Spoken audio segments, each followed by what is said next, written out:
Hello friends, welcome to my YouTube channel. आज हम शुक्र का द्वादश भाव में क्या फल होता है इस पर विचार करेंगे। शुक्र स्वराशि में होता है दूसरे और सातवें घर में, और उच्च का होता है 12वें में, और नीच का होता है छठे घर में। अगर शुक्र लग्न में हो यानी प्रथम घर में हो तो भौतिक भोग विलास ऐश्वर्य की उसे प्राप्ति होती है, भौतिकगामी होता है।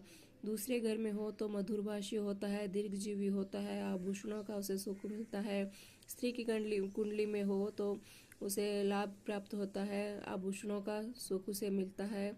तीसरे घर में यानी इस घर में हो तो व्यक्ति भीरू स्वभाव का यानी डरपोक होता है, कृपणता होती है स्वभाव में, कंजूस स्वभाव का होता है, लेकिन विद्वान होता है। चीख चिल्लाहट लड़ाई वाद विवाद से हमेशा दूर रहना चाहता है। चौथे घर में हो तो यह अच्छा परिणाम देता है, परोपकारी होता है, व्यक्ति पुत्रवान होता है, भूमि भवन वाहन का योग होता है। पांचवें घर में हो तो स्त्री कन्या संतान की प्राप्ति होती है, लेकिन वह लक्ष्मी का स्वरूप होती है। और ऐसे व्यक्ति न्यायवान होते हैं, कवि स्वभाव के होते हैं, उदार और भौतिकता में रुचि रहती है। छठे घर में हो तो पत्नी को शारीरिक कष्ट रहता है। शुक्र यदि छठे, आठवें और 12वें घर में हो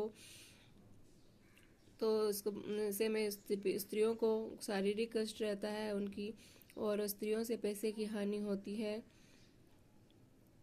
सातवें घर में अगर शुक्र है तो व्यक्ति को ससुराल अच्छी मिलेगी, स्त्री आधुनिक होगी। और आठवें घर में शुक्र है तो व्यक्ति को गुप्त रोग होता है, कामेच्छा में कमी होता है उम्र के साथ, लेकिन घूमने का शौकीन होता है। नौवें घर में शुक्र हो तो व्यक्ति अच्छा होता है, ये अच्छा रिजल्ट देता है, गुणी होता है, आस्तिक होता है, घर पर ध्यान देता है। 10वें घर में हो तो डिजाइनिंग, कंप्यूटर, फैशन आदि संबंधित चीज़ों से उसे लाभ मिलता है, धार्मिक होता है और गुणवान होता है, भूमि भवन वाहन का योग होता है, उसे रत्न आभूषण इत्यादि का भी सुख मिलता है। 11वें घर में अगर हो तो स्त्रियों से लाभ होता है, आमदनी बढ़ती है उनकी, और अगर स्त्री के 11वें घर में है शुक्र तो उसे रत्न का योग होता है, आभूषणों का उसे सुख मिलता है। और अगर 12वें घर में शुक्र है तो व्यक्ति भोगी कामी होता है, विलासी होता है, परस्त्री रत होता है, और गुप्त रोगी भी होता है, और आलस्य हमेशा उसे रहता है। ये थे शुक्र के द्वादश भाव में फल। और शुक्र अगर ये दूसरा, सातवां नंबर इन पहले, चौथे और सातवें और 10वें घर में कहीं भी हो तो ये मालव्य योग होता है। ऐसे व्यक्तियों को घर गाड़ी का सुख मिलता है, भूमि भवन वाहन का योग होता है, यह एक राजयोग होता है। और अगर छठे घर में बुध हो और साथ में शुक्र भी हो तो यह नीच भंग राजयोग हो जाता है।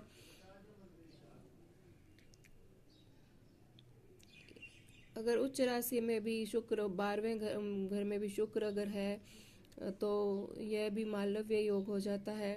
तो ऐसे ही वीडियोस देखने के लिए मेरे चैनल को सब्सक्राइब करें। Thank you. बेल आइकॉन दबाएं ताकि आने वाले वीडियोस के अपडेट आपको तुरंत मिले। Thank you.